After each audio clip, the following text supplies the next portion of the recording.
Hola, soy Iria, tengo 20 años y os voy a contar la historia de mi hermano Iñaki.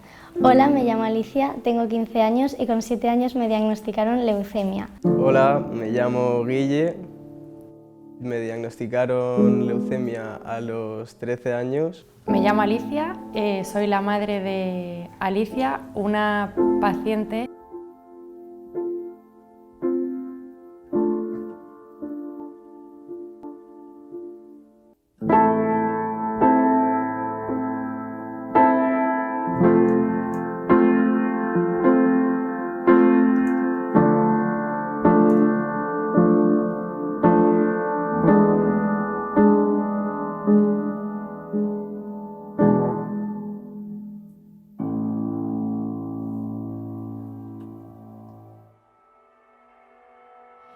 Yo me acuerdo que cuando tenía 7 años, una noche mi madre llamó al médico para que al día siguiente me hiciesen una revisión.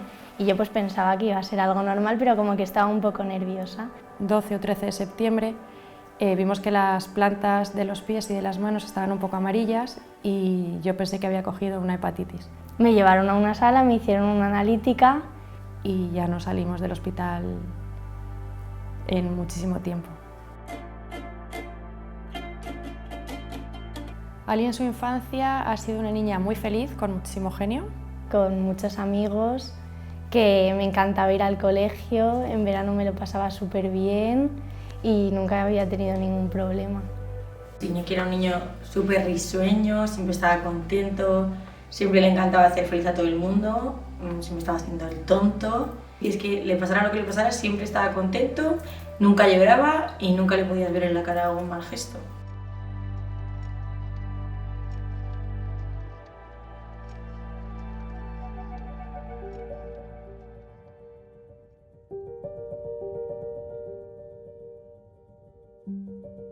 Pienso que el cáncer infantil es una cosa que la gente piensa, porque yo lo he vivido así, que no les va a tocar nunca, con lo cual ni lo quieren pensar ni quieren verlo. Entonces sale en la televisión X días y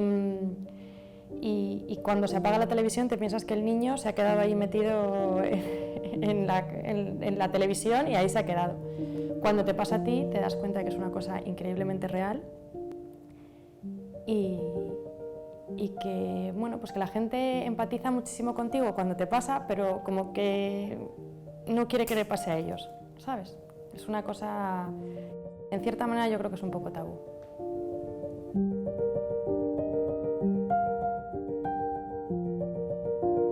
Un día comíamos en el comedor y él de repente se desmayó. Y lo que pasó, que fue así un poco raro, fue que no sabía dónde estaba, no sabía quién era, como que no tenía memoria. Y nos dijeron que tenía un problema cerebral que se llama desmielización de las neuronas. Y a él lo que le iba a pasar desde ese momento en adelante, creían, era que le iban a dar ataques de epilepsia. Estaba en Valdebebas jugando un partido y ahí fue de la primera vez que me desmayé. Lo siguiente que recuerdo de ese día es despertarme en la cama de Valdebebas ahí de los médicos y los preparadores físicos y me estaban atendiendo ahí, me habían hecho una analítica y me estaban tomando las constantes y tal, y ya él se olía de que había algo raro. Y ya cuando vuelvo al colegio pasan 2 horas y es cuando llega mi madre medio llorando y me llevó a Montepríncipe, que fue el primer hospital donde ingresé. Y ahí fue donde llegamos y recuerdo que la médico nos cogió a los 3, nos encerró en una habitación y ahí fue cuando mi madre ya estaba llorando antes de que lo dijese y me dijo ahí a la cara, me dijo, pues tienes leucemia.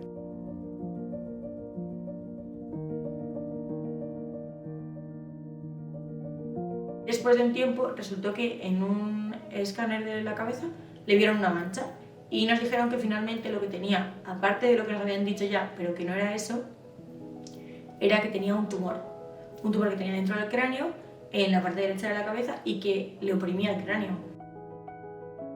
Pues mi hermano, cuando le contamos lo que le pasaba, no le contamos completamente lo que era, no le dijimos ni que tenía un tumor en el cerebro, ni que era bastante grave, ni mucho menos que era un cáncer, porque no le va a entender.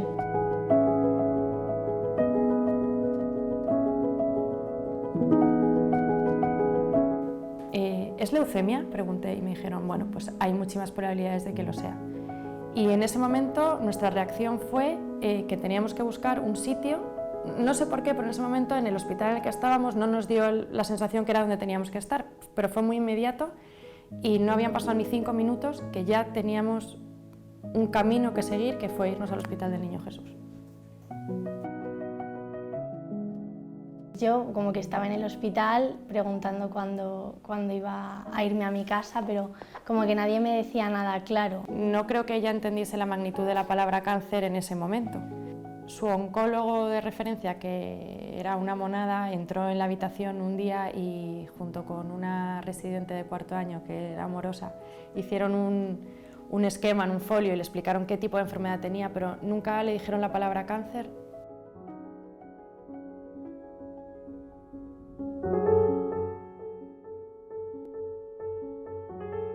Después del trasplante, que fue todo muy bien, fue cuando llegaron los problemas serios. La médula nota que no está en el cuerpo en el que debería estar, entonces como que rechaza y se pone a atacar a tu propio organismo. Y ahí fue cuando se lió de verdad, que ahí ya tuve AIDS grado 4 de hígado, de intestino, de un montón de cosas. O sea, mi intestino se deshizo, mi hígado se deshizo, mi piel, todo esto estaba en carne viva también. Y no sé, un montón de cosas. Y luego llegué a pesar también muy poco, llegué a pesar 23 kilos o algo así en esa época, porque no asimilaba la comida. Iba en silla de ruedas porque no me funcionaban las piernas tampoco, no podía ni caminar. Me dio por muerto, básicamente. Pues a mí me mandaron a paliativos y me mandaron a casa a que me muriese. Ese segundo tumor que se le reprodujo no lo pudieron quitar porque estaba ya como muy dentro de lo que es el cerebro, entonces era o arriesgarse a quitárselo y que saliese peor, arriesgárselo a que se lo quitasen y saliese bien, o dejarle como estaba y que tuviese que vivir pues lo que le quedase. Entonces mi madre pues pensó que mejor que arriesgarse a que tu hijo salga aún peor de lo que ya está, vives lo que le queda de la mejor manera posible con su familia y sus amigos y ya está. Y eso fue lo que hicimos, fue una época muy dura, pero bueno, mejor que ver sufrir a tus seres queridos, pues prefieres que no sufran más.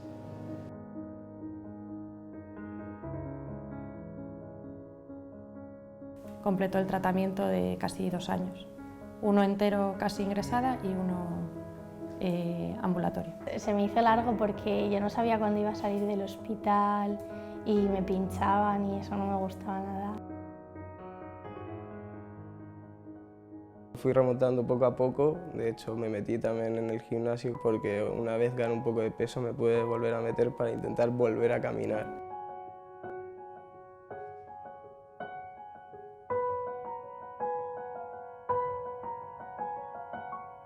Y ya pues a partir de ahí fue todo bastante a mejor, o sea, tenía un montón de secuelas, obviamente, todo el tema de la piel lo seguía teniendo en carne viva, el intestino, ahí había un montón de cosas que no podía comer, el hígado había un montón de cosas que no podía beber, pero bueno, al final seguía tirando.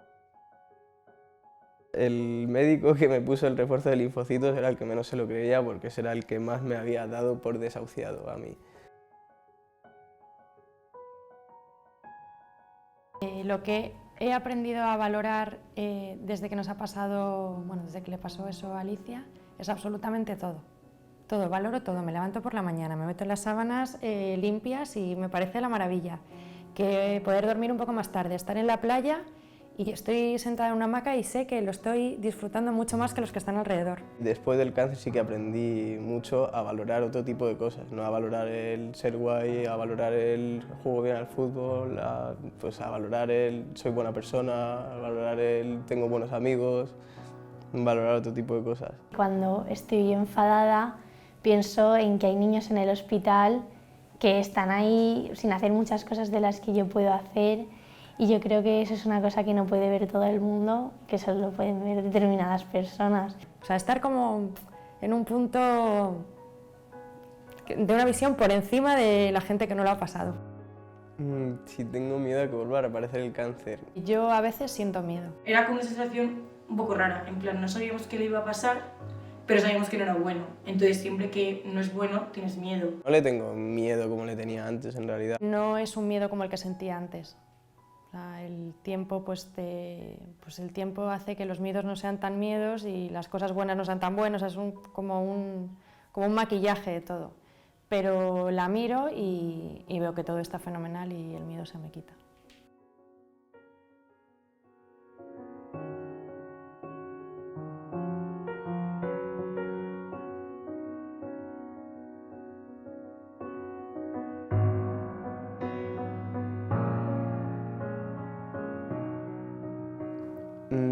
Yo a todo el que esté ahora mismo pasando un cáncer le diría que al final es una cosa pasajera, que ahora te piensas que se te está cayendo el mundo encima, pero ya verás como el día de mañana no, y vas a agradecer incluso haberlo pasado. Yo le diría que muchísimo ánimo, que esté tranquilo, que confíe porque todo se pasa y todo el mundo te va a tratar súper bien y luego se hace corto.